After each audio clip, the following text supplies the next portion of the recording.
Why are you doing this? You're such a twat. Dude, my mom flipped me. There you get out. Yeah, I'm total queer. Transgesture fuck. I got a very ergonomic head because my mom flipped me like a fucking chicken egg.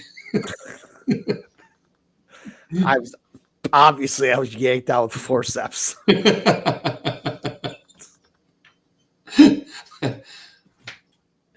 That explains the oblongosity of you. My occipital bone is not in the right place. I have a lot of forceps around my skull. Man, I thought I had a Trash Pandas graphic. You did. I just absolutely drew bourbon right into mine. That's good. Smells like a fucking campfire and fucking shit bourbon. This bourbon's not bad. I'm definitely not going to put it on the list though. No, I mean there's some you'll find that are just like, to me, this is bitey. Yeah, so bourbon should be smooth in. Okay. Maybe get a little burn at the back end. Like Maker's Mark will do that to you. Because it's shit. And then some's like burn in, burn out, and then you take a dump the next day, and it's like, why do you even drink that shit? It's garbage. It's garbage. Say that when I eat Mighty Taco. I should skip the middleman and throw it into the toilet.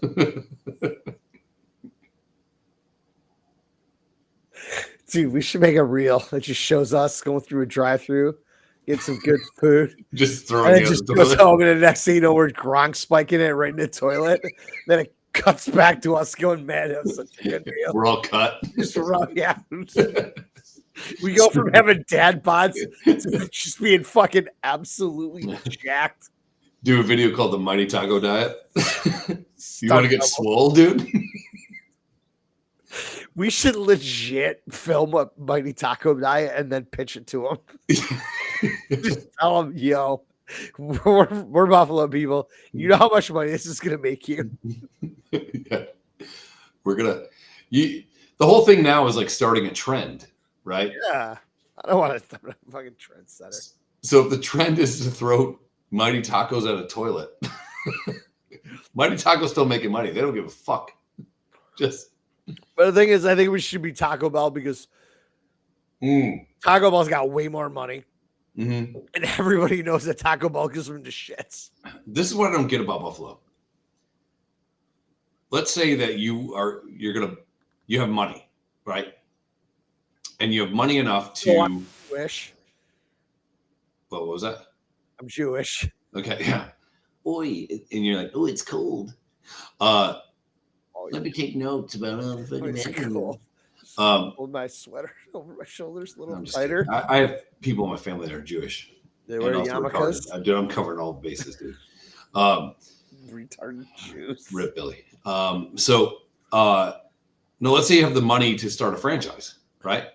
What kind of franchise? Like Popeye? Just anything. You can buy into Taco Bell. You can buy McDonald's. You can buy Burger King. Whatever the fuck it is, right? They're all like $250,000. Get in. All right, cool. The only thing worth it in the Buffalo market to get into is a Tim Hortons.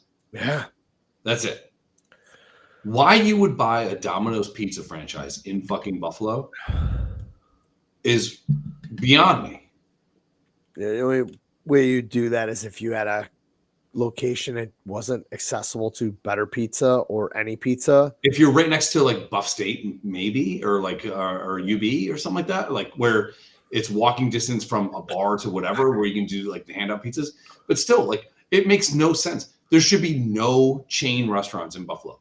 In Buffalo, you have the best food of all time, bar none. Anywhere in the world, it's Buffalo. It just is. Every corner bar has the best wings you're gonna ever have in your life.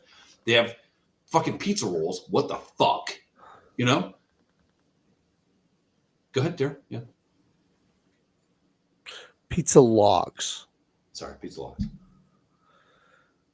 Funny thing. Mm-hmm. Facebook gives you the algorithm and all this shit ends up in your feed. Most of it you don't want to see. Sure. But if you stop for 1 second to read the headline, it thinks that's what you're interested in. You get more and more and more of it. Yep. So all of a sudden one day, I started getting all these like posts from Duff's about their wings. Okay. Well, I have a little known fact about Duff's wings. Ooh. Same goes for pretty much Wild Wings, I'm pretty sure. Sure. Go to Duff's. I want 10 hot or 10 medium wings because medium's like hot. So I want them hot, 10 medium wings, 2 blue cheese, and, a Coors Light. They come out with your beer. They come back and put all this shit on a table. Inside of 7 minutes of you ordering food, your chicken wings are at your table. Okay. You do know that a properly cooked order of chicken wings should take between 18 and roughly 20 minutes. Yes. So if you order chicken wings and they come to your table 25 minutes later, they're done. Yeah, they're done well. Yes. If you order chicken wings at a Duff's or Wild Wings and you get your wings inside of 8 minutes, they're pre-dropped. They are pre-cooked. Yep. Which means they're cooked to the temperature of the FDA, whatever, that burns off all the shit. They re-drop them. Yeah. Then they throw them in the fridge or in the fucking container or wherever the fuck they keep them. Then when you order them, they throw them in the fryer to heat them up quick, sauce them, bang at your table. That double cooking these wings dries the fuck out of them. It does. Every time Duff shows up in my Facebook feed, I go on there and I post basically the same thing. How can you people constantly promote eating these garbage, trash, pre-cooked shit chicken wings? I am a top fan. I have a badge now for Duff's. This morning, I get a text from my former neighbor when I lived next to him at Biggie's house in Minnesota. Yeah. He lives down in Florida. They just opened a Duff's down in like Tampa. I saw, yeah. He goes, fuck these people. Fuck those chicken wings. It came out of nowhere. I mean, him and I usually talk around our birthdays and during the Masters week, or if something happens where we want to talk shit to each other. I think he's a Notre Dame fan. Sure. Whatever. We'll talk shit. We don't talk a whole lot, but we do keep in touch. And today, out of nowhere, he's like, this is the fucking worst. I'm like, dude. You go on these Facebook posts, they have 200 comments. Everyone's like, I can't wait. Best wings ever. This is the greatest shit coming out of Buffalo. How the fuck they make it out of the first round in the wing draft every year? I don't get it. They're garbage. Garbage. Money. Yeah. That's it. You're here first. Well, the thing is, they open a franchise down in Florida. First off, the people who live in Florida haven't been back to Buffalo in years, so they lost their taste for good chicken wings. And all the other suckers that don't know what good chicken wings are, they're going to think those are good chicken wings, yeah. And that's what my buddy said today. He goes, they're going to set such a false pretense. It's unbelievable. Dude, corner bar, wherever the fuck you're at in Buffalo, best chicken wings ever.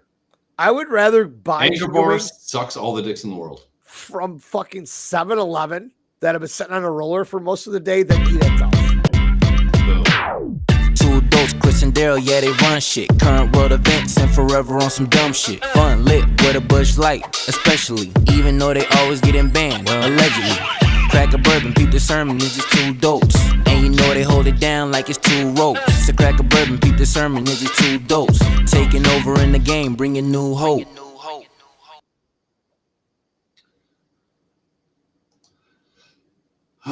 Daryl, I feel that I should start out by apologizing. Start out. We've been talking for fucking 10 minutes now, dumbass. Yeah, well, it was a cold open, and you had your things to say about Duff's, and I agree with you completely. Welcome, Trash Pandas. We're Hi. We're on the south side of Hammered. I have to apologize. Stop taking those things. No, keep doing it. It's the only thing that makes you enjoyable is when you. Dude, bullshit. Because if it wasn't enjoyable, you would have ended our friendship a long time ago. No, I love you dearly. I have to apologize to the Anne Frank family. I'm gonna sit back and listen to this one.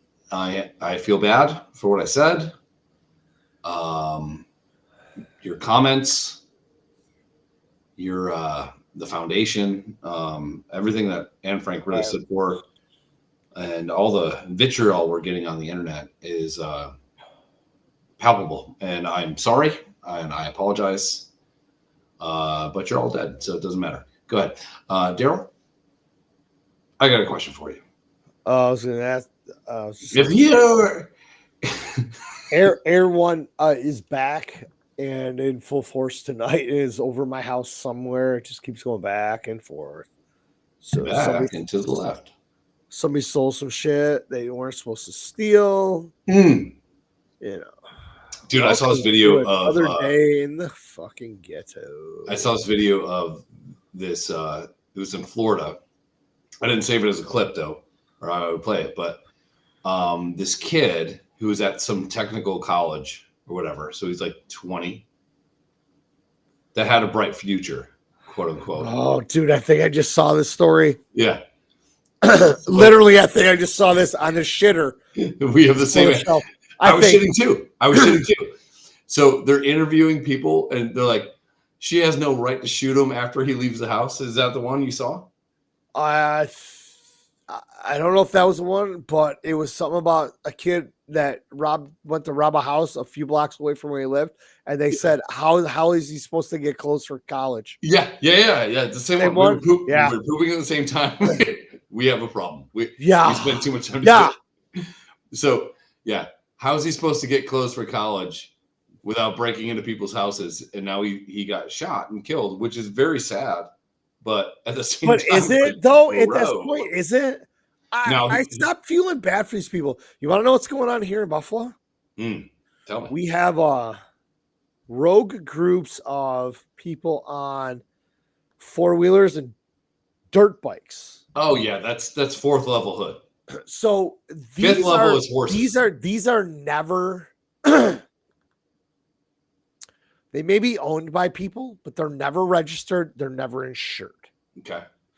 And I'm going to guess most of them are stolen. The argument is, where are these people supposed to ride these? Go to the fucking country. Yeah. There's plenty of places. Put them on a trailer in the back of your truck, the back of your Chevy Avalanche, the back of your Escalade, the back of your Hoopty. Yeah. Drive them to the country. Sure. Rip it up. Have fun. Yeah. There are places for this. Do not drive down people that will tell you that will take you on trails, and you'll have the time of your life. It will encourage you to do wheelies, to burnouts, to go over jumps, to do tricks, and to have the time of your life. It's encouraged. So the other day, one went through one of the parks downtown Buffalo, start ripping shit up. 2 Buffalo police SUVs show up. One of them happens to do a pit maneuver and fuck this kid up. Public outcry. Why would the police do this? The police injured this kid maliciously. This, that, and everything. They're going to sue. They're going to get money. This, that, and everything. It's like, when are you going to hold your fucking punk ass kids accountable? Yeah. Riding an uninsured, unregistered, an unauthorized vehicle on public streets, tearing up public property. At what point are the cops going to be able to get their mojo back here? Dude, and we've heard it from a fan on the show. Call him Cousin D. It's garbage. It's getting torn, and it's like that kid just robbed this lady. She blew him away because he comes storming in the house trying to take her shit, and they're in a place where she felt threatened for life. And I'm like, how? I don't understand the other side of the argument of how you think that him robbing a house how do you get into college for one? Who's paying for him? It's a technical college, dude. My balls can get in technical college. Okay, so your grades and your balls get you in there, but you still have to pay for it. So you're doing enough to pay for college, but you're letting this kid rob houses? Bro, you think it make sense, dude. Make it make sense. Sure. You think for a second that it wasn't a free ride, bro? Dude, if you're marginalized, man, you carte blanche. Oh, you want the red wine? Carte blanche. Hey, your money no good here. I don't know why I just sounded Chinese. Asians. Asians at least pay their way, dude. They don't tip, but they pay their way. Not like those goddamn Jews. Huge in Germany, dude. So, apparently she got home, the lady that assassinated Unalived. assassinated this budding star of the community. She got home. So Like, to me, JFK was assassinated. Martin Luther King assassinated. Malcolm X, government. Absolutely. Malcolm X was actually assassinated by his own people because he was going against Elijah Muhammad. No big deal. Whatever. Take care of your own shit. Mob boss shit. It's fine. But he was assassinated. John Lennon, assassinated. We'll call it that. He was assassinated. Allegedly. Assassinated. Yeah. George Floyd, not assassinated.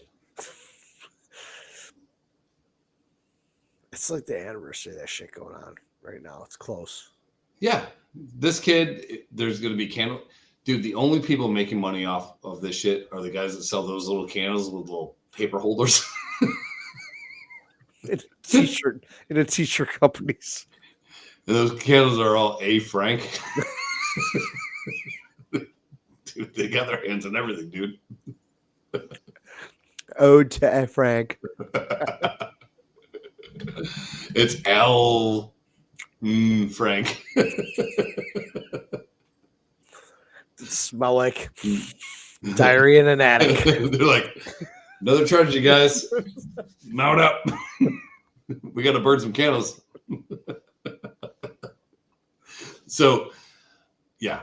So apparently the kid was exiting the back window of the house after he was in there. And they don't know if he stole anything. But he was still in someone else's house. Yeah. Sure. Right? And I only remember this from our poop because we're poop twins. And it was one of the states where it had a stand. Was it Florida? Yeah. Wasn't sure, but I know it was a state, stand your ground state. Yeah. I do know that. So then there was a conflict after the person left the house. Because, in New York, they got to be in your house all the way in. Toe out, fucked. Yep. Also, the bullet hole has to be through the front. Yes.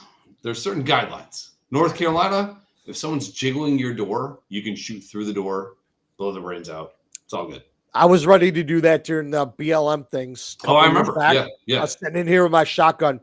I'm like, that door fucking rattles. You're getting one warning phrase. It wiggles again. You're getting poked full of it. So you have an entryway. So you have the main door, which I would have kept unlocked. Because once they go past the main door, they're in your dwelling, even though it's a mudroom. Yeah. You can shoot through that. You can shoot through your main door. Oh, yeah. Gang. Or does it say? What do you mean they? Rappers. Okay. Fair enough. Booyah.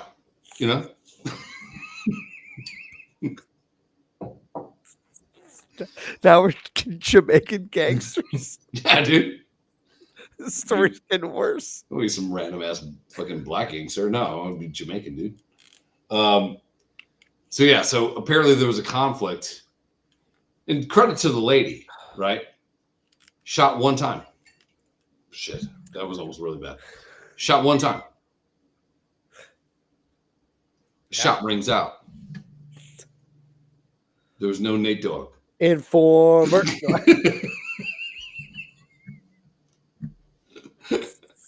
No need for Nate It's a Dogg. completely wrong song. You started speaking in that weird accent, so I thought. That's where you have the Jamaican from. You get some white dude from Canada. Okay. All right, we need to regroup. Canada. Jackty. Canada. Anyways, some white dude from Toronto. Oh. Booyah. What a fucking tournament that's that one. I just think, how about, and I'm going through a little dispute with my neighbors, How about we just stop being shitheads? That's all. It's not hard. It's not. My shit's my shit. Your shit is your shit. I don't care if you sell drugs. I don't care if you kill people on your property. I don't care if you're a witch. I don't give a fuck. Just stay off my shit. It's my shit. My shit's my shit. You know what I mean? But the one lady given the interview, I don't know who she was. She was like, he was bright and he had a future. And how is he supposed to get clothes for college? It's like, I don't know. Do something other than break into people's houses. If I dropped you off, okay, let's parlay this conversation a little bit. You've seen these like videos of CEOs that get dropped off in the middle of nowhere with no money. And their job is to go, all right, so I need to get a couple bucks. Then I take those couple bucks and make it into $10, and then $10 into $20, $20 into $30. They work their way up through the hustle. But the first thing is going to be a handout, or the first thing is going to be you go wash a window or something like that, right? To get you got to get some scratch on you. You know what I mean? There's a TV show about this. Yeah, but the hustle's the hustle. Yeah. Never once does the CEO go, I'm just going to go hop through this window and fucking rob somebody. Never once. I'm not going to roll through CVS. By the way, did you see that CVS? Dude, does this everything except suntan lotion? Yeah. Do most of the CEOs look like our face or our ears? Unfairly like our faces, even though mine's a lot more red than yours. Oh, that was juicy. That was cold. You know how some farts feel real warm? That was just like light and airy. That felt good to get out. That's good. A little air conditioning on the old. I'm trying to think of what I had for dinner. Oh, I had mozzarella sticks. I hate ice cubes, apparently. I had dry ice. Push lights. I'm drinking cheap bourbon right now. But I do think, like, if you give, the whole teach a man to fish thing, right? Yeah. If you're taught that the only way to go get things is to go get things from other people that other people own, that's a systemic problem. I get it. And it's tough. It sucks. However, we should be able to shoot those people. My bad. My whole thing is like, I'm sorry you value my items more than your life. Yeah, that's a good point. Yeah. Sorry. You think that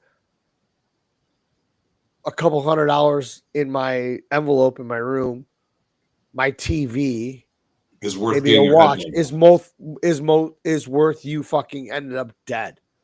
Well, and the other thing too is like I can't change your thinking.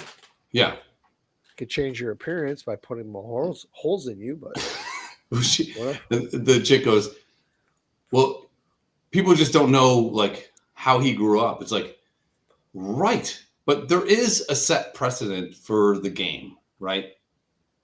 Yeah. And the game is, and unfairly to some people, the game is they learn from their uncle, from their dad, from their uncle.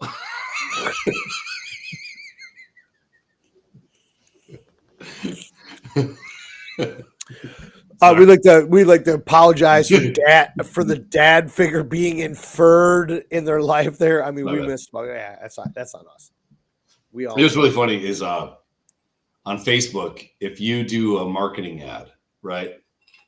This is where like protecting against racism also is more racist.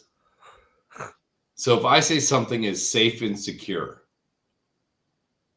right? Let's say we're selling gun safes. Our gun safes for your home ensure that your guns are safe and secure. It gets flagged twice. Sorry, gets flagged twice. You know why? No, this is gonna be great. Because some people can't afford homes. First flag.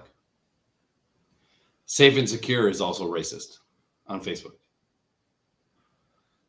because it's. I hate this world. You know what I mean? So you have to toe the line on marketing items to everybody. It's like I was the other day. But we want homeowners that can buy gun safes to keep their guns safe and secure. From bad people getting a hold of them. Or your kids or whoever, right? 100%. But if you say safe and secure, it gets flagged as racism. If you say home, not everybody can have a home. It's like, dude, well, we're not marketing those fucking assholes anyways. Yeah. Like, what the fuck? Yeah, we're kind of marketing the people that have a home to put the safe in. We want to deliver a gun safe to 93rd and fucking MLK. Yeah, underneath a bridge. Yeah, sure. Yeah, that's what we want to do, dude. It's like nobody's watching this, so I gotta find out what the fuck's going on with this helicopter. It's over my house. Live in a ghetto things. Do you have any pistols? Yeah. No. I don't. Allegedly? I don't. I want like pro gripped Billy the Kid 6-shooters, man. I want to fucking. Tombstone when he's like, or no, Tombstone when he's like this. Doc Holly's just hammering on that shit. That's why bitches come, dude. That was our first episode. That's my finishing move, dude. I did tell my wife recently that I'm like, I want to we have to take a gun course. Yeah. Concealed carry. In New York. Here, not even that, just to own one. Okay. It used to be like a quick 3-hour class. Oh, I did one hungover as fuck in North Carolina. Hokel got in charge. I thought she was going to be cool. She's not cool. I mentioned that when they ousted Como, I'm like, I hope because I didn't know about her. I go, I hope she is a breath of fresh air and is different. Everybody's like, just wait. She's just as bad, if not worse, than him. I'm like, I was just trying to be optimistic for this shit state because we go the whole state, which is 97% of the landmass compared to what Long Island is, New York City. And they get all the votes. They dictate how the whole state goes, which is why we want to chop them off and float them out in the ocean and then use them as a nuclear testing site. Now it's a 16-hour course. And you know what? Honestly, I don't mind. This whole gun control issue, you're making it harder on responsible people to get weapons and to be able to track them way more carefully. Yep. That the criminals don't follow laws. Yeah, you can go get a gun. They don't. I honestly, if I want to go buy a gun, I can go probably within a half a mile of my house. I can buy a gun tomorrow. I would venture to say 3 doors down, and you can allegedly. But I'm like, why are you making it harder for us people to do it the right way? So like, I wanted to do it, but I told Chris, I'm like, hey, listen, if I do this, let's budget out $300 because it's only like $275. Get all the extra shit. You get the concealed carry and everything. And I go, but it's a 9 to 5 Saturday. It's 9 to 5 Sunday. I'm going to call into work. I got to take a day off work because I'm not going to be there all day. Come home, sleep for 2 hours and go to work. Not happening. Sure. But I'm like, now that I'm off this summer, I'm like, I can go, but I got to make sure there's no live fire part of it because I can't fire a pistol with my right hand. They do most of those classes though with guns that are 22s, like pistols that are 22s. Well, I remember when I took my small game hunt license and everything. I'm like, if I do it now, I can. If I put it off till end of July, I could probably fire one. And when I did it, grin and bear it. But I'm like, I don't know how they do it. And most of them are like, hey, here's the target, hit it twice. That's it. And dude, you're 10 feet away. Yeah. So I was holding what should have been a guns. AR-15. No, it was a pistol. It was a pistol, like a police caliber pistol. Glock 17. Glock 17. 19. Glock 17 also had the Punisher symbol on the fucking butt of the gun. sick as fuck. But it was made to fire 22. There's no kick on it. Yeah. So you're sitting there, and it's like hit the target 4 times out of 10 rounds. 10 shots, yeah. And you got your concealed carry. Fantastic. So I mean, and that's what it is. It's $300. It's 16 hours. But then in New York State, once you file your permit, you have to have these references. They can't be family members. Mm-hmm. You know, they can't be, former law enforcement. It's like, oh, fuck. There goes like one of my references, everything. Mm-hmm. So I'm like, and they have to live in the county you live in. I'm like, all my close personal friends live in Wyoming County. Right. I have a bunch of friends that live in Erie County, and I'm like, that I'm good friends with. I'm just going to reach out to them. Like, I play hockey with you guys. I'm like, hey, going through this thing.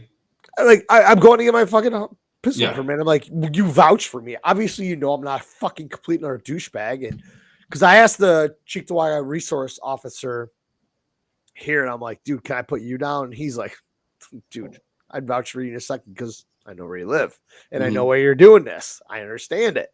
He goes, but I can't. And I was like, I understand. I'm like, I'm just looking for information. That's all I was doing. So he gave me a list of a couple of places to check out. But I mean, some places offer all these add-ons and shit free of charge while you're there. Like, you're here, we're going to shorten the class time. I will give you a couple extra things in here. And boom. Do this. You get this. You're still here for 16 hours, but we're going to chop that shit down and hook you up. I'm like, fine. But I'm like, and then you got to go through that pistol permit. Once you file it, they say in New York, it's 8 to 12 months. It's like, yeah, you can pass your class and be qualified, but New York State drags their fucking feet. Why? Well, to me, if you're really nervous about like shit, let's say you had someone like invoking violence on you or like verbal threats and all that kind of shit. Yeah. Go down the street, buy it illegally, call it a day. You know what I mean? Like, fuck it. Have a plan where to dump it. But yeah, but I want to live like that. I know. So I want to buy a gun. I want to go to Cabela's or one of these gun stores. And I want to buy a nice handgun that I can handle. I'm comfortable with. I can protect my family with. Yeah. I hope the only time I have to fire it is when I go to the range every other month to put some rounds through it so it's active. I don't want anybody to ever have to use it. Right. But I mean, I still wouldn't mind taking it out, shoot targets with it. Sure. Fun. Whatever. I mean, I told Krista, I'm like, when I'm done with it, you go through it. Get your fucking permit. Get a pink pistol, dude. Yeah, get your little fucking, pink pony little gun. Or get a fucking goddamn 44 Magnum. Pull that shit out of your vagina. Just shoot somebody with it. But I'm like, I don't mind if you do that. I'm like, you've already know how to shoot a shotgun and it's here ready to go. But problem with a pistol is if you're going to want to be responsible, you got to put it in one of those cases like in Couples Retreat with Vince Vaughn. Ones, yeah. Yeah. Yeah. All that shit takes time. Now you got to wait for it to read it. You got to open it up. You got to fucking grab the gun. You got to slap the clip in. Mm-hmm. I kind of want the fucking clip in it, ready to go, where all I got to do is open the drawer, reach under the bed, click. Yeah. That's it. But you got kids. By the time I go through all this shit, I mean. Oh, dude. So I have a shotgun, allegedly. And Pew, pew. It was unloaded. And I heard that my kids were in the laundry room. It was there. I mean, nothing in it. But it used to be birdshot, buckshot. Someone gets in your house, birdshot, scares the fuck out of them. Second one, birdshot, scares the fuck out of them. Third one, if it's really bad, they don't have a torso anymore. Period. End of the day, gone. It's fine. So, but I heard that one kid grabbed the gun and was like, oh, like if I was an idiot and didn't have safety on or whatever the fuck. Like, who the fuck knows? I think about that all the fucking time. Yeah. My kid just went and shot. They were shooting 22s, hitting targets. He had the best day of his fucking life, dude. He Bang some chick. oh yeah, totally. Like 7, actually 200, like that chick. And no, but he was like, my buddy took him like target shooting and shit like that. He had the best time ever. And then he shot it wasn't a 12 gauge. What's like the step down from a 12 gauge? 20 gauge. That's what we had here. Yeah. And so he shot that too. And he's fucking 9. And he goes, and the guy was there. The guy helping him with the whole thing was holding it because he knew the kickback was just going to be like, whatever, movie style where fucking Max just goes, yeah, exit stage left. Like when Mahoney fucking fires Hightower's shit. Yeah. So the guy, it was like on the up and up. Fucking 3/4 of this bag of stuff. Yeah, dude. Yeah, eat more. Shut the fuck up. No, put 2 in your mouth. Put 3 in your mouth. How many do you think you put in your mouth right now? I closed the bag, so I'm done. Buddy. I'm not we're talking about your son shooting a gun. So I get this video of him shooting a fucking 20 gauge. He's 9. Handled it like a champ, but the kickback is a fucking real deal, dude.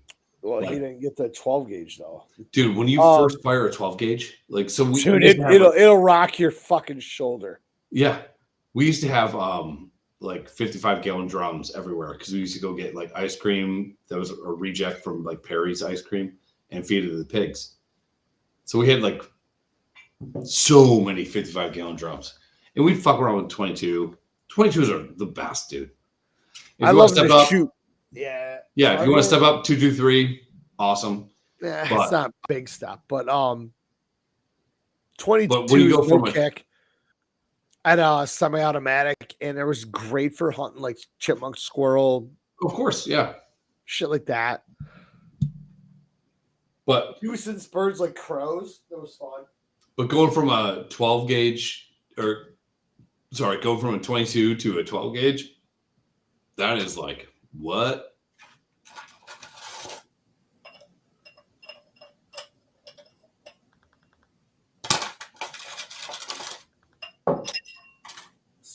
See, I'm going bourbon neat like a gentleman. I'm like Victor Newman in that fucking one show. That's gay as fuck. One Life to Live or one of those things.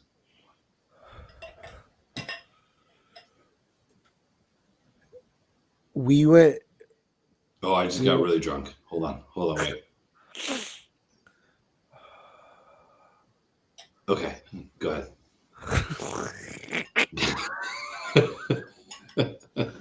Dude, I just got fucking hammered. We were down the creek one year, and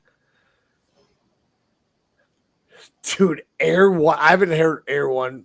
It's been a while. That motherfucker is hanging. Some shit going down.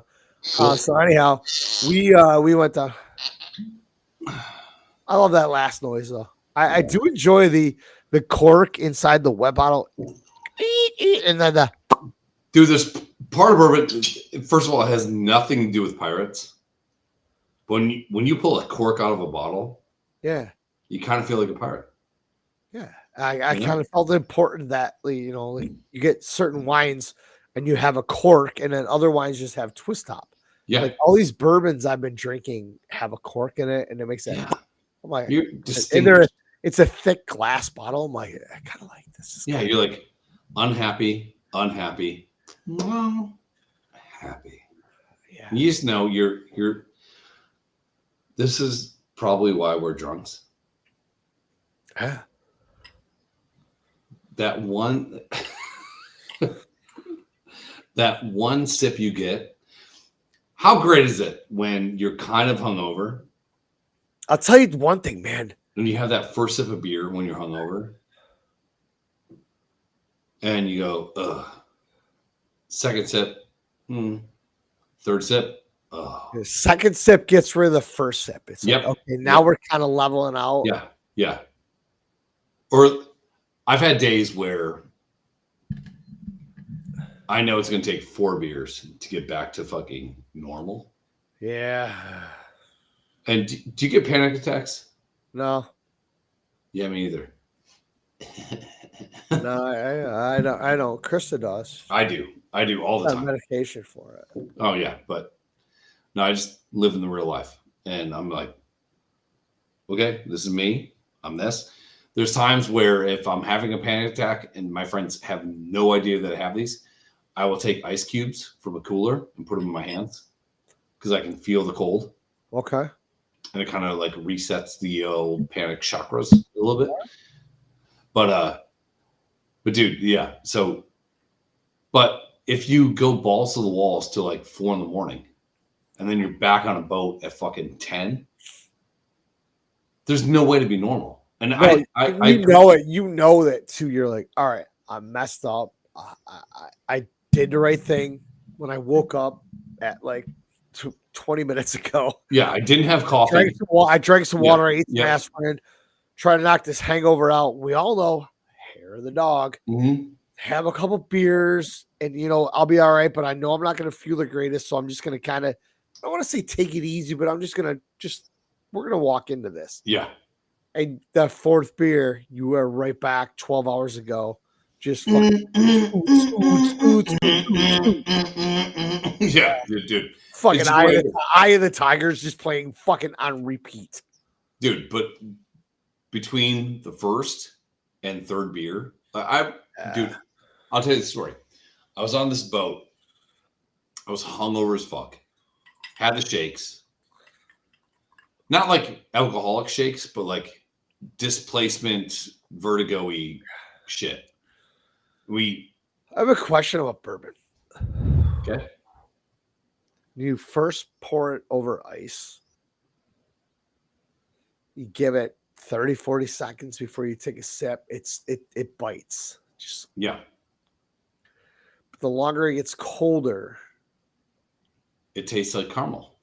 It starts to just chill out a little bit. Yeah, it's your buddy. This shit's earning its snake bite name right now. Snake Virtro. Feel the venom running through my body. So I'm on this boat, and I'm sans alcohol, and everybody else is just ready to party. They're having the best time of their lives, and I'm having a fucking existential panic attack breakdown. Like, I need to jump off this boat, swim to my car, and get the fuck out of here. Like, because you're in a dry creek bed. No, we're getting onto the lake. We're not even like I could probably reach out and touch other boats. I'm freaking the fuck out. So I grabbed some ice from the cooler and I just put some ice in my hands. And will you stop hitting the fucking microphone with the your eyes so drunk, so high. So, but what's weird about that day is that 3 or 4 drinks in, I had one of the best days of my life. And what's really fun about we learned this with golf too. You show up hungover, first couple beers, rough. I think Bloody Marys are, I kind of think you should go away from Bloody Marys, just go right to beer. There's too much salt in Bloody Marys. I like one Bloody Mary, properly made the way I like it. Like my wife didn't fix it. Like my wife. Yeah, it's just not coming through the thing. It's coming through your microphone. I honestly, and I know this, I tell myself this, but I'm a firm believer. It's a psychological thing. Yep. Another shit in the Bloody Mary is doing anything for me. In my eyes, getting vitamins. I'm drinking a V8. Yeah. You know, which Right, I okay. hate. I absolutely hate tomatoes, Mhm. tomato juice, and everything. We get the spicy V8 juice. Krista makes the Bloody Marys with the She makes a badass Worcester Bloody Mary though. By the way. hot sauce, Mhm. steak Beef stick. sauce, the basic, just the Worcestershire. Worcestershire shit. Yep. All that stuff is in there, and then a little bit of vodka, and then like either beef stick or pepperoni stick or fucking celery stick, whatever. She makes the best ones. The hot sauce. I like mine hot. I want them spicy one. Yeah. And I think that that's part of the psychological thing. It's starting to burn. It's burning the bad shit out of me. And all of a sudden, it's like, oh, I've had one. No, that gives you more. So the hot sauce makes you want to drink more. And then after that, you take that. You can't go Bloody Mary to water. No, you go right to Bloody a Mary to beer. Yeah, right to a Busch Light, and it puts out a little bit of that fire. Like, oh, this is putting out the fire. Mhm. And then you're like, oh, it tastes so good. It's nice and cold. And you have one, then you have two, and then fucking that third one, you're right back to the spirit world, where motherfucker. you fucking were, dude. Yeah, and it's just within it. Let's just say you're taking it easy. Let's just say that's within 2 hours. 2 hours, you are right back to where you fucking started or left off. I always try. I try to overdo it. Of course you do. It's not my first rodeo, babe. Sure, Bart Simpson, overachiever. It's not my first rodeo, dude. I know it's going to be miserable between now and the third beer. Yeah. Whether I sip it slow or just fucking guzzle it. Oh my God. Once we get to fourth, we're past the breakers, vid. We're past the breakers. Now we're in open water. It's all good. Yeah. You ever shake bourbon like you do orange juice to if there's sediments or anything? Of course. You do? Yeah. Like do it like wine. People that may or may not decant wine on Bill's tailgate. Dude, I felt so weird sending you a picture of that decanter and asking that question. I'm like, can I just pour bourbon in this? Not for the gay reason of letting it breathe, but I'm like, dude, fuck yeah. Can I just pour it in this and store it there so it looks awesome? Yeah. I didn't know that. Yeah. That last time I knew decanting was gay as fuck. No. I got gay friends that think decanting's gay. So that's like double gay. That's like third or fourth hell. Yeah. I think if you are at a professional sports team's tailgate and you're drinking wine, suspect. Yeah. No matter if it's decanted, no matter if you're taking wine up the ass or drinking it from your dad's dick, it's gay as fuck, right? If that's your primary source of alcohol, yeah. Yeah, if that's it, right? I think that if you are deep into that tailgate, you're running out of fucking Jenny Light, and somebody's like, "Oh, there's a fucking bottle of wine in the fucking found it in the cupboard." Yeah, throw that shit on. Let's go, dude. The old bag of wine, sure, I'm in. Yeah. But what you can't do is, shall we decant? I will. Those words will forever haunt me, dude. Buddy, I've never been so. You and I both looked at each other, and capital murder was on both of our minds. Yeah, I was just like, that's it.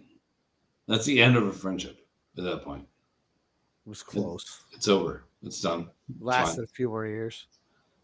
Mm. We walked around with our grocery bag with fucking 3 blue lights in it. Got absolutely annihilated. Yeah. The world's greatest grandma gave us some chocolate chip cookies and part of a chicken fingers. Yeah. You want to have it? So I took my friends to the Bills Dolphins game on a Thursday. It's adorable. You remember what game this was. And, will you stop hitting the microphone with your phone? That was on purpose. Okay. Cheers. Mazel's off. L'chaim. Fucking cheers. Basically, it was joking while saying that. I'm going to write a diary about how he keeps fucking hitting his German piss water running. So, at the time, she was pregnant. My buddy's wife was pregnant. Speak English. Sorry. I hit the button, but it won't work. So she's pregnant. Fucking Jew translator. So I get in the middle of like the crowd and I go, does anybody have cookies? Cookies. Come on. People bring cookies. Does anyone have a pickle? People bring pickles. Like, say what you want about Bills people, but I think people from Buffalo actually genuinely care about other people. As long Whether as they're Bills Mafia or not, or whatever the fuck it is, it's going to trigger you and make you be a fucking total douchebag.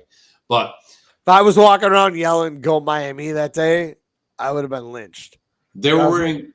They I were, was with you, and I was civil. to be fair, the people in question. To be fair. This keeps melting at a weird angle. I went noise cubes. I'm just going neat, dude. For you, it's small batch. It's good. They were wearing Bills stuff because they're also like Miami #1, Bills fan #2. So who? The cookie people and chicken finger sub people? No, the friends we took. So they were decked out in Bill stuff, yeah. But yeah, I mean, you can get fed. You could go to the Bills tailgate. You just go, can I grab a beer? And they're like, yeah, here's a beer. We need to. They're kind fucking people. We need to wear meta glasses or something. Okay. And go to a Bills game, not have tickets or anything. Yep. And show up at 8 a.m. stone sober, not hungover. Okay. Sober.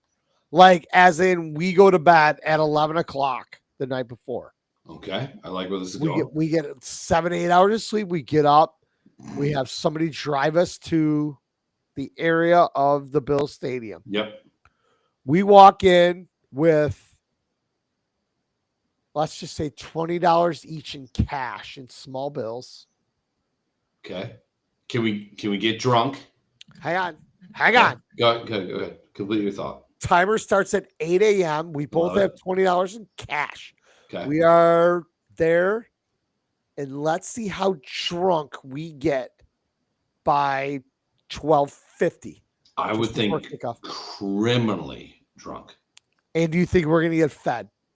Yes. Both you and I have a gift with a way with words. We do. And we also have a gift of how we can adapt and make friends pretty much anywhere we go. Yeah, I agree. So I have a feeling you and I will be obliterated. I'd say probably have some new friends that we would like to hang out with. Before noon, we would probably have, with $20 in our pocket. And again, maybe we have obviously my phone has my credit cards and shit like that. We're walking in just saying, hey, we got separated from our friend group. We have $20 in cash, and like, hey, can we have a couple beers? We'll give you some money. And people are like, oh, no, you can have a couple beers. I want to go a step further. Can we get into the game? That's the last place we need to go, and I obviously don't want to go. This has to happen this year. Yeah, it's the last. Well, according to. Oh no, because I'm not paying. Oh yeah, they're not open until halfway through next year. Yeah, they're fine. Idiots. I would venture to bet you that we could get tickets to the game, showing up with only $20 in our pocket. Yeah. I bet you that the way that you and I are, we would stumble upon a tailgate that absolutely has 2 extra tickets. Yep.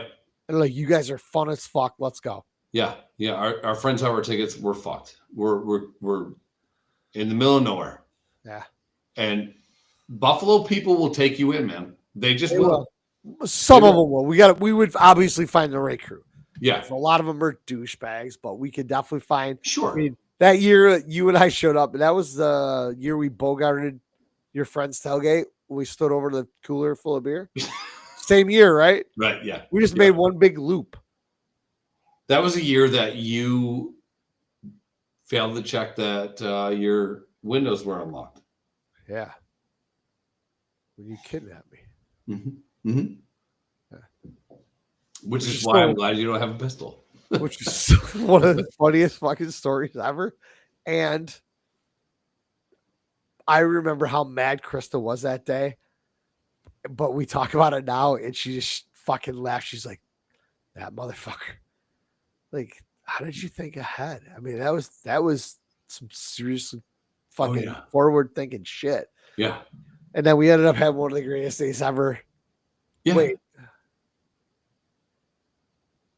That was not the fight night. No, that was just before my wedding, which obviously never would have happened. Yeah, no. We went with Haz. Yeah. Mm-hmm. We ran into Owen. Ran into Brian Herberger.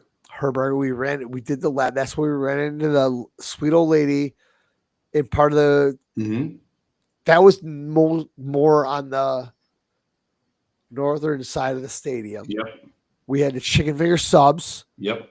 The little bad blue light and the chocolate chip cookies. Uh-huh. We were carrying around a fucking plastic bag with 7 melted ice cubes in it. I grabbed whatever beers you had in your fridge, and you had 3. Well, yeah, and we had to deal with that on the way there. We stole them out of a cooler. Mm-hmm. We were walking around. Then we went on the opposite side, the ECC side of the stadium. We ran into, that's where Haz was having his the party. No, Haz was driving that day. Who was Haz? Who had the party that day that we had to behave at? Heath. I don't know. Where did Heath come in to this? Just a buddy, somebody you knew? Heath is friends with Haz. Okay. Heath was also married to the girl whose family owned Fantasy Island. The plane? No, the place on Grand Island. Yeah, Grand Island. Yeah. So yeah. So okay. So that day, Haz wakes me up. I'm in his basement on a futon. He goes, "It's time to go." I'm like, "What?" I'm hungover as fuck. I'm like, well, "Let's go get Daryl." He's like, "Daryl's not going." I'm like, "No, he is. I gotta go get him." He's like, "Cool. All right, cool." So we get there, and I knock on your door like a gentleman. And it's post Kegs and Eggs, I think, right? Yeah, it was. Yeah. Yeah. It was the next morning. So you're not answering the door. I'm in bed with Krista. Yeah. And you agreed. My bedroom was literally about 7 feet away from you. Yeah. And I knew what was going on. I hid in my bedroom. And Chris was like, "Gotta go answer the door." I'm like, "Fuck that asshole." You agreed the day before that we're going. I was drunk. I know. Stop taking me at my word when I'm drinking. That's why I unlocked most of your windows. So just so you know, I had a fucking kegger the day previous, Saturday. Which I was there. Started at 8 o'clock in the morning. We tapped the keg. Mm-hmm. Keg was kicked by 10 a.m. We sent somewhat sober people to consumers to get another keg. Mm-hmm. That keg was kicked by later that afternoon because we went hard early. 3-ish, maybe. Yeah. And it was for like opening weekend of college football. Everybody was wearing their college football shit. Chris shows up wearing an Illinois t-shirt because his wife is from Illinois. Different time, but that's cool. Yeah.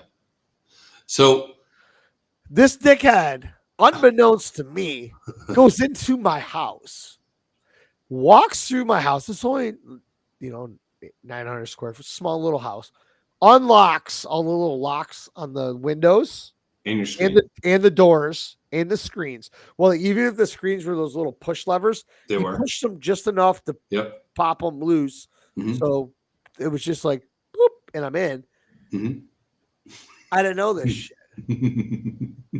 Kegs and Eggs happens. The whole night goes on. Everybody's drunk. Everybody leaves. We all say goodbye. You promised you're going to the game with me. Chris is like, "We're going to the game tomorrow." I'm like, "Yeah, dude, come pick me up in the morning." And Chris is looking at me like, "You're not going." I'm like, "Yeah, no, I'm not going. I just told him, fuck him. He's not going to remember. He's drunk." Boom. 7:30 in the morning. Steak sparks a little. Me and Chris are half naked in the bedroom. She goes, the fuck? I go, it's got to be Chris. And then door just keeps getting banged on louder and louder and louder. And he keeps saying, Daryl. Calling you. But yeah, he's calling me. My phone's laying there. I'm like, I'm trying to shut the vibration off on a nightstand because he's honestly like 8 feet away in my sunroom. And she's like, go answer the door. I'm like, no, fuck you. Go tell him I'm dead. I died last night or some shit. She's like, I'm not getting out of bed. I have no clothes. I'm like, well, put clothes on and go answer the fucking door. Either way. And this goes on for like 15 fucking minutes and it just doesn't stop. So Haz is like, I'm going to go. Taz is like, Cass is tapping his watch. Yeah, he's like, because he's going to go meet like he goes, and shit. Like, I gotta do 45 and a 40 to make up time. Motherfuckers, we gotta go. And all of a sudden, it got quiet. Chris is like, go fucking. I've had enough of listening to her. I'm like, all right, fine, fuck it. I'm gonna go tell him, dude, I'm hungover. I can't make it. Whatever. I walk down the hallway of my house. Again, I'm in a 900 square foot 2-bedroom house. Walk down the hallway. The kitchen's to the left. I turn right through the kitchen is a window. I look over. There's Chris, half in the window. His hands on my hardwood floor. His feet dangling out the window. He looks up. He does a push up. He's like, "Hey, what's up?" He goes, "You ready to go to the Bills game?" I'm like, "I'm not going." He goes, "You're going. You promised me last night." Then I had to do the walk of shame and go back and ask Chris. Chris is like, "I know you're fucking going because you wouldn't tell your fucking friend no yesterday." That was her whole thing. She goes, "You didn't tell him no last night. You left the proverbial window open and he climbed through." I'm like, well, that's how he got into our house this morning. Yeah, like, by the way, lock all the other windows because. So then he says that. And Kristen goes through the house and sure shit, all the windows are unlocked. The front door's unlocked. The fucking screen door's unlocked. I'm like, we could have got robbed and raped last night. Oh, yeah. You could have been. That was your fault. You should have checked before. That's a risk we were willing to take. So then these assholes steal me and we take off to the Bills game. And that's when all hell broke loose. And we had 4 beers with us. Yeah, we took whatever. I mean, we it was a keg party, so couldn't really take the keg with us. We found whatever beer I had in the fridge and Has had a bottle of fucking, or was that Captain? Oh, yeah. And we get to this tailgate and we are like, our main concern is like, yo, we have 4 beer. We had a fucking double bag, Tops bag. One of them was leaking. We took all the ice cubes I had in my house to put over 4 beers that we found that were pretty much left over from poker at some point. And has had to go do something with like Thurman Thomas or some shit. Yeah, he's got to meet people. He's got shit to do. He's like, sober as a bird. Yeah, he's our driver. He's like kind of our handler at this point. So we get dropped off at this tailgate. And I haven't eaten breakfast because I got woken up literally 18 minutes before I broke into your house. Dude, Has lived 7 minutes from my house. Oh, yeah. So you got woken up 10 minutes before that. It was a problem. I was like, I want to go. He's like, well, just come on. I'm like, well, we got to go get Daryl. And I don't like the Bills, so I didn't want to go. And I knew it was in front of me, and I didn't want to go even more. So here we are. So we start aimlessly, randomly walking around the parking lot with a leaky bag of 4 beers and whatever ice cubes you had with ice trays, by the way, not an ice maker. No, yeah, it was like I emptied the 2 ice trays I had. Well, my wife wanted a Diet Pepsi. She would have to drink it warm.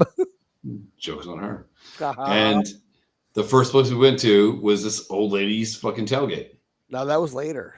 Oh, was it? Okay. We ended up at Owens first. Oh, do we? Okay. Because we were looking for people we knew, and then we went to Owens, and we had like a fancy beer. We did. A Heineken or a Stella. Yeah. Heineken or Stella, whatever. Yeah. I was like, okay with that shit because I like those beers. Mm-hmm. And then that's when the decant thing happened, and we both looked at each other like, I just got a phone call. We got to go see another. See you later. Yeah. And we bailed, and we wandered around, and we ended up on the other side of the stadium, and the old ladies. I think we saw some cute girls, something, whatever. We gravitated towards whatever. But then this like grandmother took us in, gave us a chicken finger sub and some chocolate chip cookies. Some hot cookies. And then she filled up our bag like we were homeless people. She filled up our bag with more blue light and whatever ice she could scoop out of the cooler. Yeah. And we were just walking around. It's just leaking. Yeah. We literally looked like homeless people. We did. Yeah. But we found the best time ever. We made the best time. Yes. We can make these things happen. Life is like a top. You spin it, you see where it goes. Life is like a dreidel. Life is like a box of chocolates. The Jews tax it.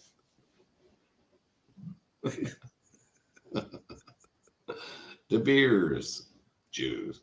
But yeah, no, we had a great time. I don't remember the game.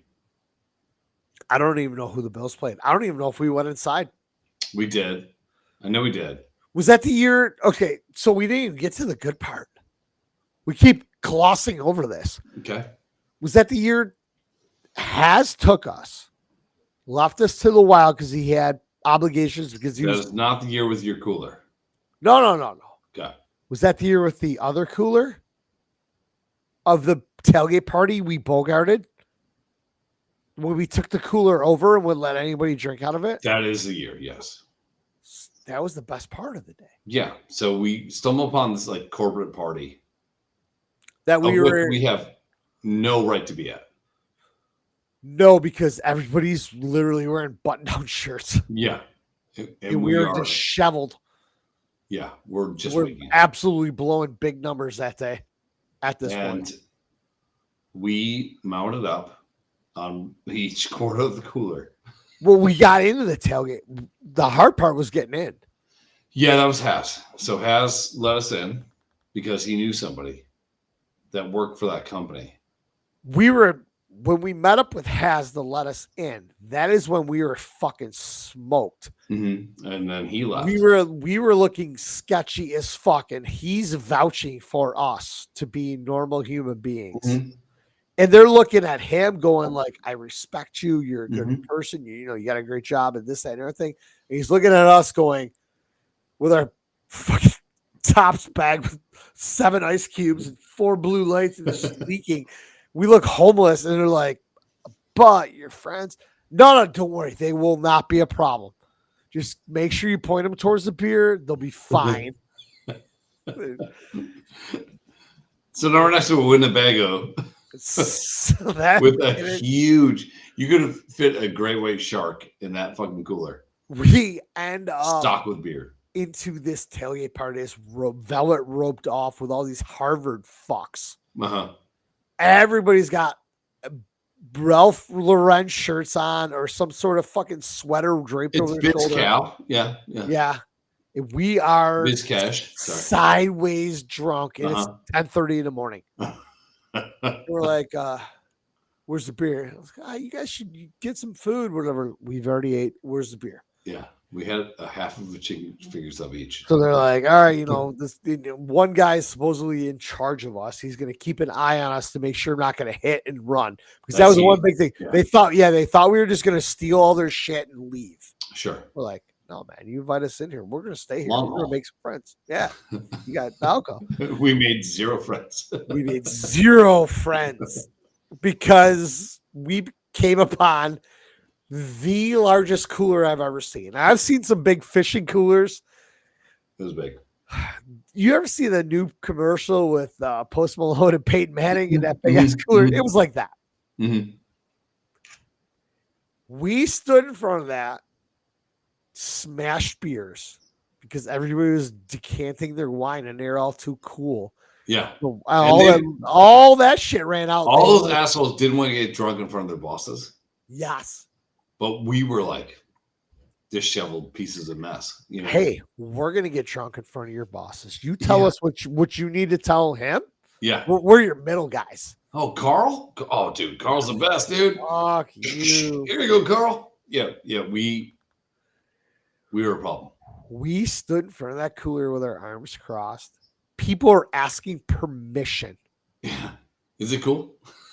Is it cool if I grab a beer? No, it ain't cool. Fuck you. Who do you know here? We were asking them to name people that we knew one guy. We had no idea. We knew one guy, and he wasn't even a power up in that company. He was nobody. People were scared to come over to the cooler, so we just drank it all. Then we found out later that we made a pretty much bad impression upon everybody there. Which can happen. Yeah. And we also became fucks because we ate and drank like kings. When you think you're awesome, yeah, there's no downside to it. You walk over, there's just dudes just tearing fucking king crab legs apart with one hand in their mouth. Fireworks are coming out of our dicks. Nobody cared. Everybody's like, "Oh boy, dude, these dudes mean business." And it was all beer. Like it was like some Coors Light, palatable. Yeah. Some Busch Light, or not Busch Light. Natural Light, not Natural Light. What's the one? Miller's Blue. Yeah, Blue Light is big. Yeah. And then it was like Sierra Nevada stuff. Yeah. I remember just choking back a Sierra Nevada, dude. I was like, that's not good. No, we shoveled all that garbage to the one end, and we kept it out of the ice. We kept the other beers we were going to drink in the ice. Yeah. It was so bad. We should have got arrested that day. I don't even remember if we went to the game or not. I don't know. I believe we did. I do not remember. I don't remember. The worst was I remember. I don't know how I've been to Bills games with you. I remember it was the one the week before my wedding when we got into the fight. Because somebody made fun of a woman, and we stood up for people rooting for the Bills, doing the wave at your own stadium. They were just Canadian. Dumb. And then the other one I remember was the day that you were Tanya melted your boot. The Packers game. Oh yeah. I swear. But dude, we've been to I've been to more Bills games with you than I have. I think 4. Yeah, I've been to 5. The other one was with Michelle and Renee. I got kidnapped that morning. I was there with you. When?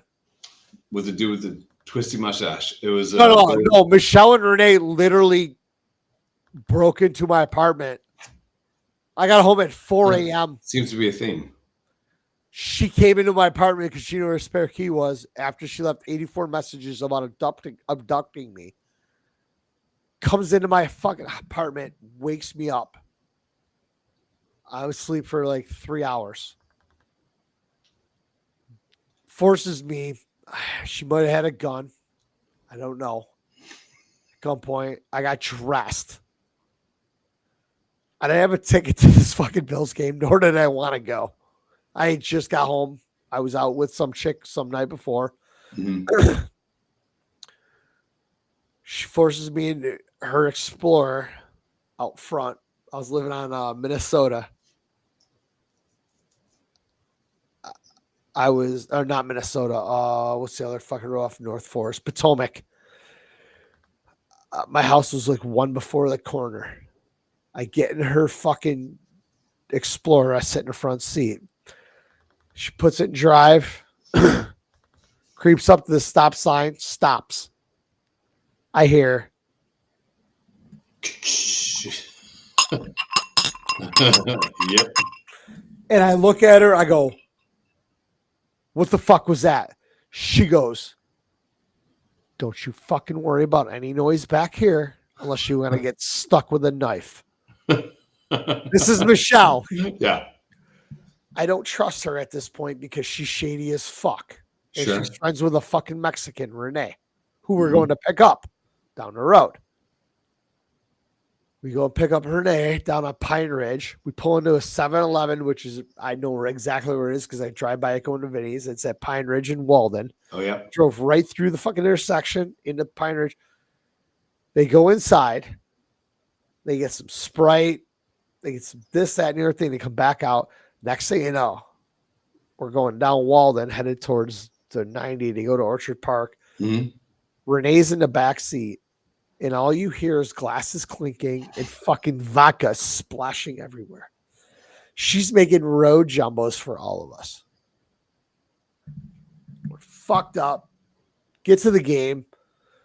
They're listening to somebody's radio. We had to stick a coat hanger in the antenna hole of the car just so the song will play. Mm-hmm. This is how long ago this was. I had a flip phone. We go to the game. We're right behind. We're right like 4 rows in front of Ralph Wilson's booth. Mm.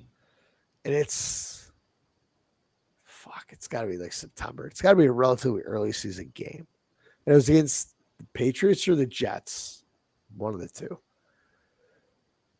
Ralph Wilson's his grandson's in the booth. He's like 8 years old. Michelle's talking shit to him, trying to get him to give her a beer. Back then, it was all canned beer. Mm-hmm. She's like, I'll give you $10, just fucking whatever beer you got, whatever. Because something was going on in the game and everybody was kind of leaving. So there was a little more space. So we were like right up to the fucking screened window. Ralph Wilson's fucking grandson hands her a fucking beer. This Patriots or Dolphins fan runs her mouth. Michelle just fires this fucking grenade at the fucking guy. I'm like, what in the fuck is going on right now? How we didn't get thrown out of that fucking stadium. Dude, Spiritland, Spirit World. I've had some wild experiences at that fucking stadium for a team that I don't even care about. A lot of them were with you. Yeah. The cooler day, that's when we went down and met Michelle. My favorite time with you is when you went to go take a piss on the bottom half of the snowbank, and then I went and took a piss on the top part of the snowbank. And so you're like 48 feet below me, and I'm just trying to rifle piss and hit you. I couldn't make it. Get a bigger dick. Dude, I was trying hard, dude.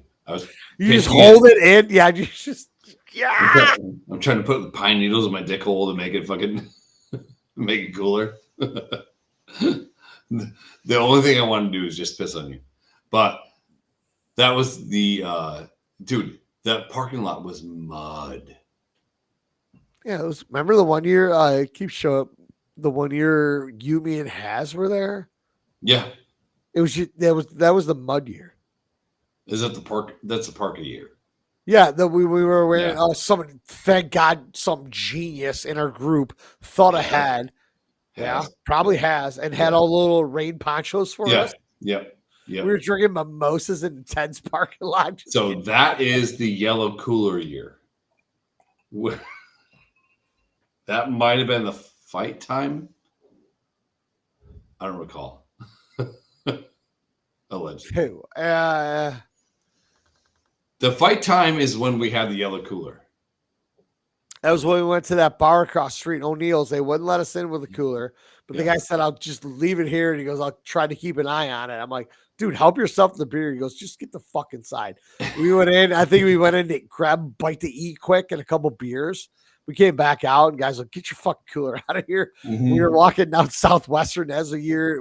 That was the year we went over to see Michelle. Yeah. So I think that was JR with the mustache. Yeah. Everybody was we couldn't get a ride home because everybody was so drunk. We called Krista. Yeah. She showed up with Aubrey. That was the part of the year. Yeah. You rode in the front seat. I rode in the back. Chris is like, I don't want to talk to you guys, but do you guys need food? I'm like, yeah. And I was afraid to answer. I was just like, dude, this is a trick question. So we got gyms. And you're like, I could eat. I'm like, fuck. I'm in the back with my fucking 3-year-old daughter. I'm like, you and I are just annihilated. Like, oh shit. I was like, yeah, I gotta eat. Like, so, that was you ate that fucking mighty front seat of her car. It got crumbs and shit all over. She low key. She was big mad at me, dude. Yeah. Also, not my problem. This is my problem. Yeah, I mean, I showed up. Your problem was the time we decided to go to a Bills game a week before my wedding. We got into a fight, and I showed up with a black eye. Yeah, that was my bad. But also, we won that fight. You started it. I didn't start shit. You went first. I did. How did I go first? You said, okay, so you know what? From here on out, and actually from then on out, I should have just said fuck your people. If I'm ever around and Bills fans are just getting fucking drubbed, I'm just gonna let them get fucking their teeth kicked in. I don't give a fuck. You and your infinite dumb wisdom, which I do respect. What an oxymoron. Yes, that was. And you are. I was on the inner side of you to the people that you were going to go talk to. Okay, so I was sitting here. You were to my right. Those people too were. I was to your left. I was to your left. I was to your left. The girl that stood up to do the wave, Bills fan, was down this way, and the people that were calling her a cunt were over here. So you said, I'm going to go talk to that guy. And then that was at the end of the whole thing. Yeah, of course. And we had tried. We tried. Yeah, civilly. Yes, of course. We're not violent people. No, we're gentlemen. But I love violence. So you get up to go this way. Because we were leaving. We were leaving. Yeah, you were here. Or almost over. Okay, so seat-wise, I'm here. You're here. I'm to your assholes, right. Yes. Assholes are one row down, and they had the second last and the first last seat of the row. They were on the edge of the aisle. Yes. The guy that called her a cunt, which was completely unwarranted. Yeah. And our job is to protect women at all times. Right. Isn't that what you women want? Yeah, that's what you want. So you want the shining knight. And we're not trying to bang her. She was just a nice girl trying to get people to do the wave. And then all of a sudden, dude, the wave is harmless and it's kind of fun. I don't mind it. I do the wave. I'll do it 2 times. Third time. Maybe 3 if it's still rocking. Yeah. Third time's my last. Yeah. After that, it starts to fade. It's like, okay, I'm done. But yeah, I'll get into it. Hey. But we did it, right? Yeah. So you walk this way, and I walk this way, and this guy starts talking to you. Second guy goes to kind of punch you in the face, and that guy got thrown. And then you fight that guy, and I run down the stairs to go fight the other guy. I just threw down the stairs, and it was a melee. And we were right.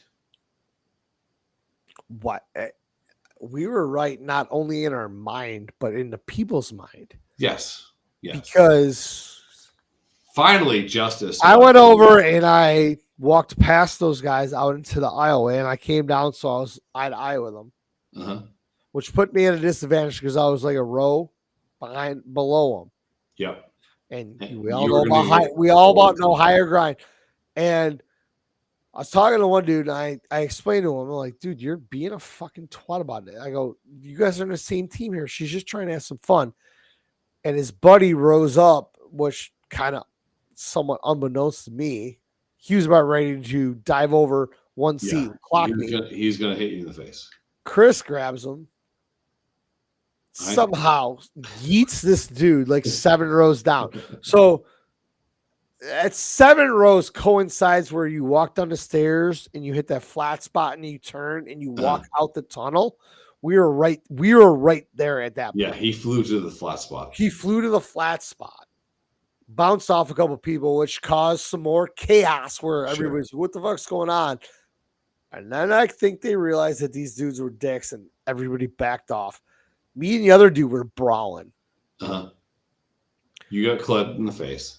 Yeah, I didn't turn fast enough. I caught one in the eye. Yeah. A glancing blow. If I would have caught a full one in the eye, it would have been bad. I caught a glancing blow. Yeah.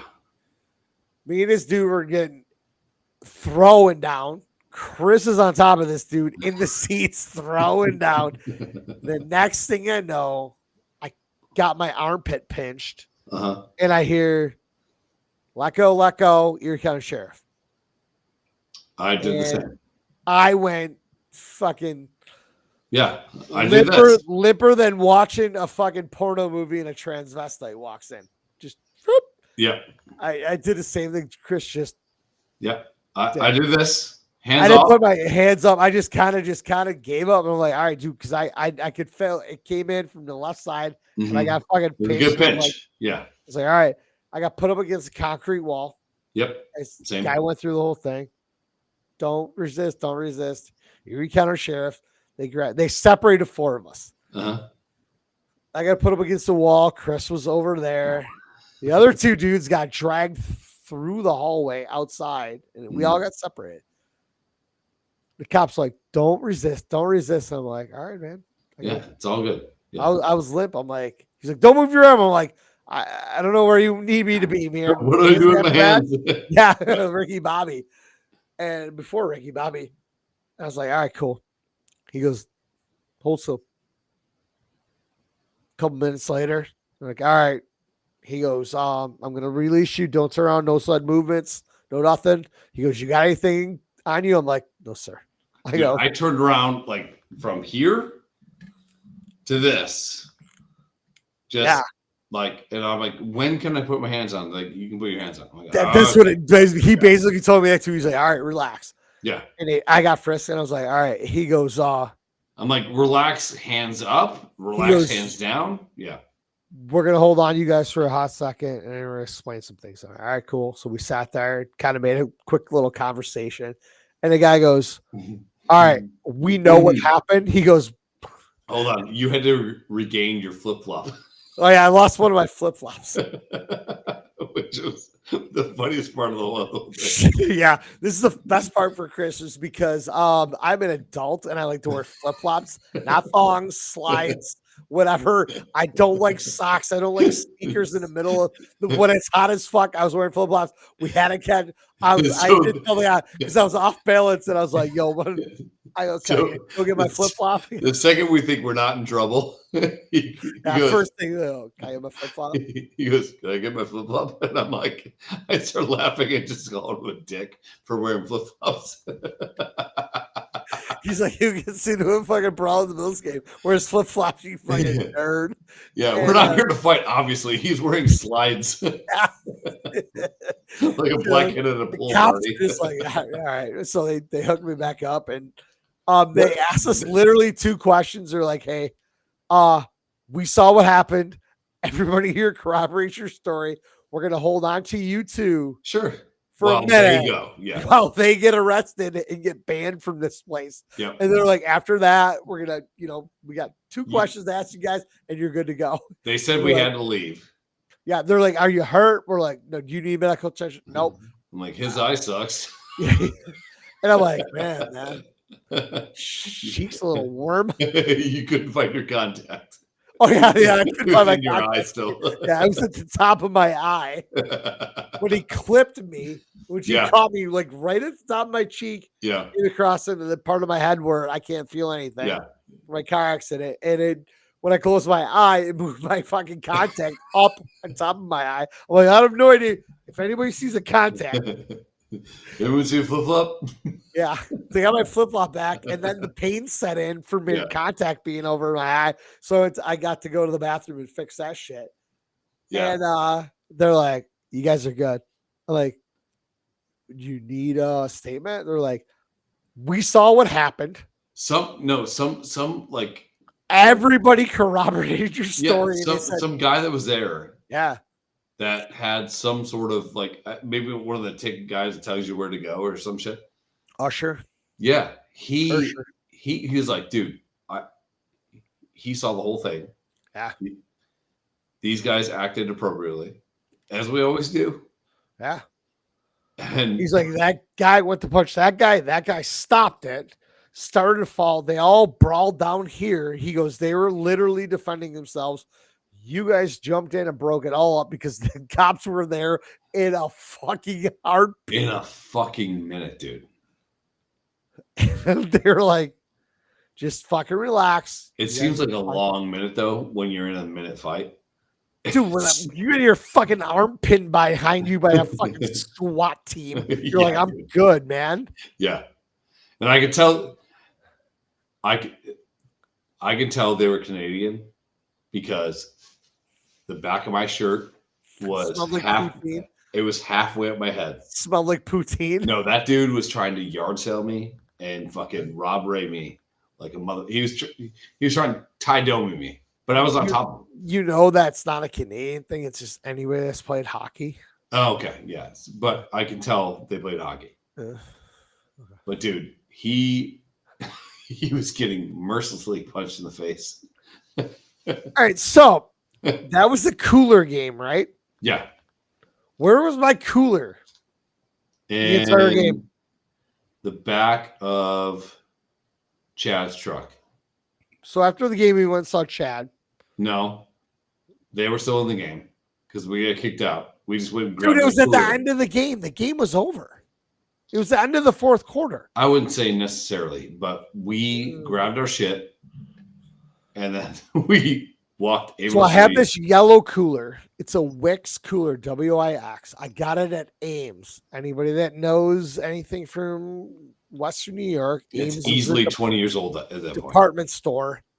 I bought this cooler. It's got a handle, pull handle, and wheels. It's bright yellow, white top. Still picture it. The wheels were shit. I bought 6 or 8 of them at Ames because my friend's girlfriend worked there. She told me they were going on sale. I bought them for $2 a piece back in the day. Worth it. I gave a couple to my parents. I, traded my sister or whatever, and I had 2 or 3 of them. There was one left. There's one left that I absolutely know of, and I have it here at my house. So I take this cooler literally everywhere with me. It has been to Jamboree in the Hills. It has survived stories and people on top of it and shit that has gone down. Its final resting place was that day. Dude, it's still in my garage. But it lost its wheels. I put them back on and I fixed it. Okay. I still have that cooler. I still use it every weekend. We need to sign it. We do. All right. So we leave the Bills game. We go back to the we got which is why we got ceremoniously kicked out because they said we had to leave, but they made those guys leave first. Well, they arrested those guys. Mm-hmm. They you went to the bathroom to go readjust your contacts. Yes, they let us go because of the incident. They walked us out ceremoniously, kind of to make sure that we were okay. Yes, basically saying, "Hey, we're keeping an eye on you guys. You're not banned. You guys can come back. You're okay. We're not going to arrest you. Whatever." So we go back to the tailgate party. We get my yellow cooler. We didn't see any of our friends at that point. We have no idea where anybody is. We leave. We go across the street from the stadium to what is now O'Neill's. I'm not sure what it was called at the time. The big bar across the street in the corner of Southwestern and Abbott. Mm-hmm. Big beefy motherfucker at his door. It's packed. Guy goes, "You can't take it in with you." I'm like, "That's great. Can I leave it here?" He's like, "You can, but nobody's gonna watch it." I'm like, "Dude, it's great. There's 15 beers in there. Help your fucking self. Sure. Just please don't make sure anybody steals my cooler. Drink the beer. I don't care. I want my cooler back." I want my $2 cooler, not the $17 worth of beer. That cooler was worth $1 billion to me at this point. You and I go in there. I don't know. We grab a bite to eat. We have a couple beers. Yeah, I had a Molson Light. And we're fucked. We had, I think, chicken fingers, like children. Yeah. Chicken nuggies and chocolate milk. Yeah. Like fucking children. And we walk back out, and that motherfucking cooler is still sitting there. And I pull the top open. At this point, the hinge still works. It comes. Now the lid is broken. It just comes right off. Yep. R.I.P. cooler. I'm gonna fix that motherfucker because I love it. And I open it up and I'm like, "You didn't drink any beers?" He's like, "I had a fucking shot." The dude was a dick at the door. Yeah, We're trying to have fun with an him. Like, asshole. dude, come on.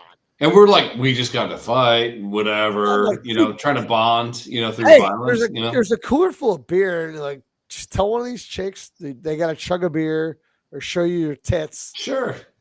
whatever, and whatever. So we got the cooler, and then we ended up walking down.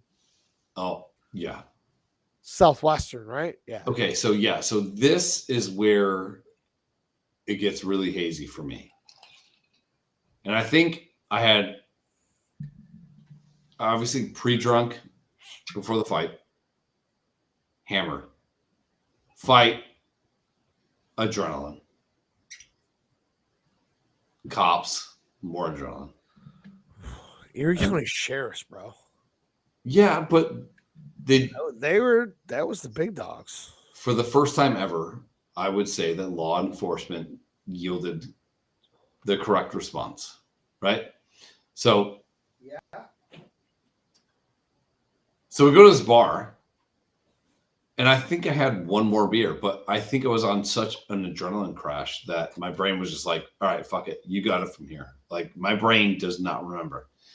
I do remember after the complete tailgate has fucking let out, what was a parking lot of people throwing footballs and Bills flags and fires and shit like that, we are walking around aimlessly carrying this yellow dumbass cooler.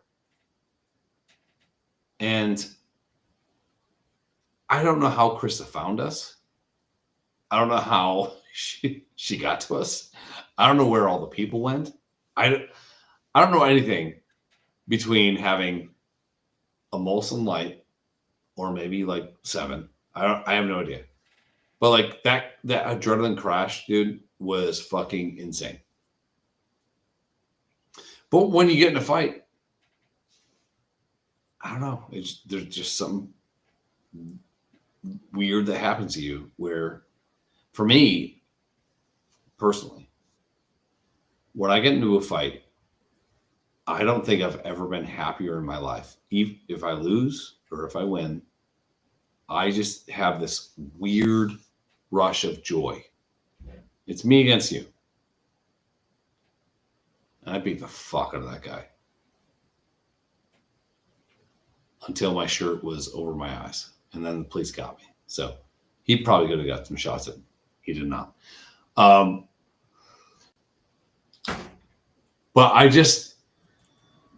I remember this like, and I'm completely remembering incorrectly. I'm so drunk right now. I can see it from Krista's eyes and not ours. I can see her looking from her Jeep Cherokee or whatever the fuck she had at the time. Yeah, Equinox. Chevy Equinox. To 2 idiots pulling a cooler through an empty parking lot. And I think the disconnect here is we were in that bar for longer than I thought.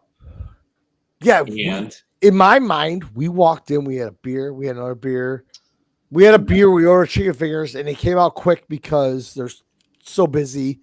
Whatever. We were literally in there for 22 minutes, and we came back out and got my cooler. I would bet you that we were. But then it's that movie when you watch that, you go back when they replay it again because you show that drunk scene. The sloppy pickle.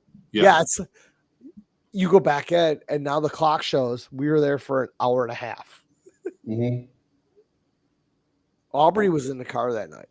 I know, and you sat next to her. There's no way you can. That was one of the days that started the whole thing that you cannot put me and Aubrey in the back seat because even when she was little, she was my best friend. Yeah. And she was always like, Dad, can you sit back with me? I'm like, I kind of should sit up. I'm like, it's weird, but I'm like, fuck it. But every time I sat in the back with Aub, we caused trouble. Yeah. You don't want me to be in the back seat because I'm going to teach her swear words. Yeah. Well, she already knew them. How the fuck I got shotgun? Unbeknownst to me. But I do go ahead, Daryl. Because Chris couldn't punch me in the back seat. That's why I sat in the back seat. So I'm like, she wanted me as far away from her as possible. And you're like what, 6 days away from being married? Was that then? Yeah. Was that was the day? Yeah. That was the same one. I think so. Yeah. 6 days. I was gonna get married 6 days later. Yeah. And I am by. well that wasn't recognizable until Monday because I didn't tell her what happened until she asked about the black guy. And then it started. Then there was a small fight about why I was standing up for another woman. I'm like, you women get mad at us when we don't stand up for women's rights. Mm-hmm. But then when we do, you still get mad at us. I'm like, we can't win. Yeah. Like, what do you want me to do? I'm like, I think you and I both have the same thing where, and this almost happened a few months ago. I'm at this bar. No way. And one of my friends, who's a sweetie pie, mind-blowing journalism right now. He's a sweetie pie. Like, this guy is conflict adverse, you know? I'm conflict positive. Like, if you are a dick to me, I will be a dick to you. This guy, if you're a dick to him, he will say, I'm sorry, and try to back off. And it's not like he can't handle himself. Jumps out of planes for the military. I'm sure he could wreck people, but he's conflict averse. There's some people that are just like that, you know? Yeah. So we're playing darts, which I hate darts. Really? I don't want to be in a dart league, but I don't mind going to a bar and somebody says, "Hey, you want to play a game of darts?" I'll play a game or two, and I'm done. But if you're playing darts when someone's actually good at darts, it's like, why am I even here? You know what I mean? Like, I'm gonna hit fucking 11s all day. Go ahead, Daryl. Went to a birthday party. People were like, "Let's play darts," and they're like, "Oh, you guys gonna play?" And they're looking at me and Chris, and we're like, We'll play. Fuck it, me. I'll join in the family fun here. We had like 8 people playing cricket or whatever. Yeah. Like, hang on. 2 people disappear. They come back. Their own fucking darts. They open their box of darts. Darts, dude. And then I watch them throw. And internally, I'm a hyena. Mm-hmm.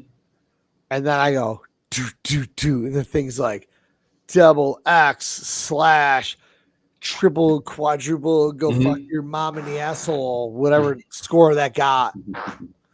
And they're like, woo? And I'm like, you have your own darts.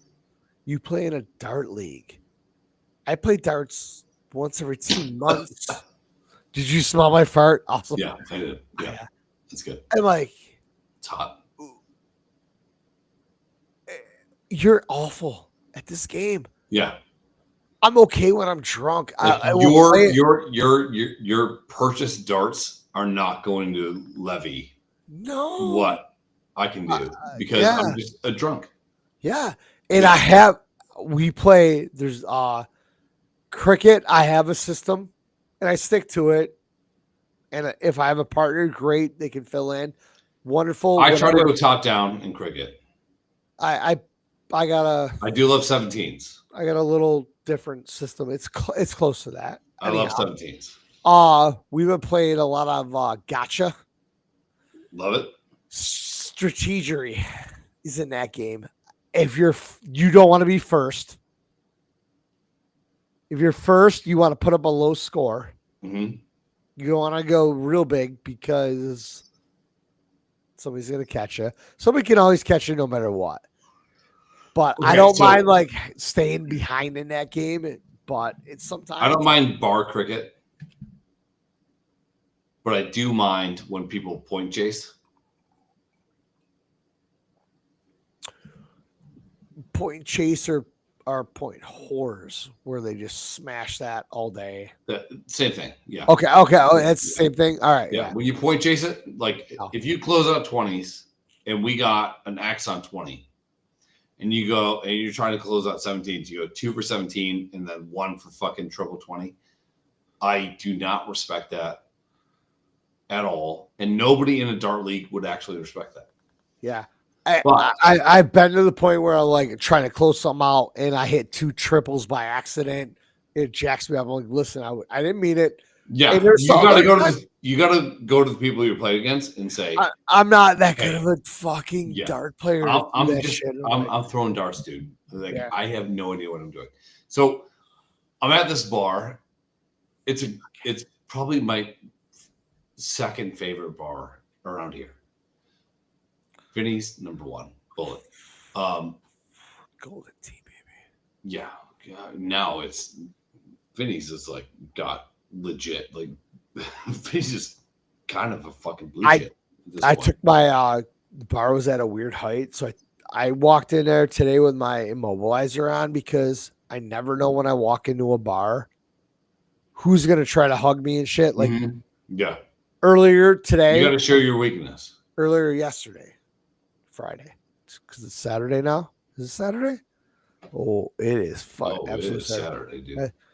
I met a guy. I picked up a Josh Allen jersey today. Krista had a meeting. I'm like, fuck it. It's been 5 weeks today. I'm like, I can drive. Whatever. So I met him at the mall. Arthur from fucking King of Queens. You're like the dad. I want to go to the bar. Yeah, I'm like, I'm getting tired of relying on somebody to take care of me. Dude, you got hold the It's getting hard. Like I told you the other day, you just adjusted a mic with your fucking right hand. I can move it. That's great. Yeah. Today I went out and vacuumed my truck, but I used my left hand to move the vacuum. But of course. I used my right hand to balance it. But all that movement absolutely destroyed my arm. It's also helping your shoulder. It is. And I keep telling myself that it's good for it, but I overdo it, dude. Have you gone through this? You haven't. This is the worst, man. No, this is debilitating. And you know I love you. I feel like an absolute cunt because I saw a meme today hold on, babe. about hold people on. that are just sitting there watching their wife do shit. I'm like, I try to do dishes. You know I love you. My arm hurts so bad. You know I love you. I can't pick another thing up for 3 more months. You know I love you. I'm not supposed to. You know I love you. Just get to the insult. No, I'm not. Wait for it. Here I am. And I don't know what you're going through. And for that, I'm sorry. I wish you did. I've been through a separation. Dude, the one guy is not even close. When we were having lunch at pizzeria the one day, the guy recognized the immobilizer. He goes, "Rotator cuff." I'm like, "Yeah." He talked to me, and we got to talking. Krista was just sitting there. She was eating, and she was cutting up because I couldn't eat my pizza. I had to have it cut up like a child, dude. That's how demoralizing this injury is. Yeah, I know. And the guy said, I don't know, but he goes, yeah. Unless you've had it, you don't know. Yeah. And he goes, I've had a couple of knee replacements. And he goes, I would take one of those any day. And what he just said next made sense. He goes, here's why. He goes, you get your knee fucked up, MCL, ACL, PCL, whatever the SCLs are in there, whatever. They fix that shit. He goes, you have to worry about your knee just going up and down. That's it. Yeah. Till the end, and when they can move a little bit of even this movement for you, like just spinal movement. He goes, where's your shoulder go? Everywhere. He goes, everywhere. Yeah, dude. Yeah. I totally get it. It is like I don't wear my sling, and I'm trying not to anymore because they told me one, they gave me pendulum things to do, and then the other one was like raise your arm up and hold it with the other arm, which I can't move. But I've been out of it a little more than I should be, and I've been paid the price, and I have to sit there and get my ice treatment a little bit more and whatever. But it's incredible about how much shit I catch for this. Everybody's like, oh, so you hurt your fucking shoulder. Yeah. You're out for the summer. You're out for the fucking winter, blah, blah, blah, blah. I'm like, here's the thing. I get as much shit as I give, and I can deal with that. Sure. But if we're going to do this, let's be educated. Let's give warranted shit. Sure. sometimes I don't mind unwarranted shit. Mhm. But in this case scenario, I have been very vocal about this. I wouldn't wish this on a lot of my worst enemies that this happens. This is fucking terrible. You know what we should It do? is very well known in the medical community. This is the worst recovery of any sports injury you can have. And this is my second time going through this. And people are like, you're soft, this, that, and your thing. I'm like, I want you to do this. Hold on 1 second. Because here's the thing is, Hold on 1 second. One second. Okay.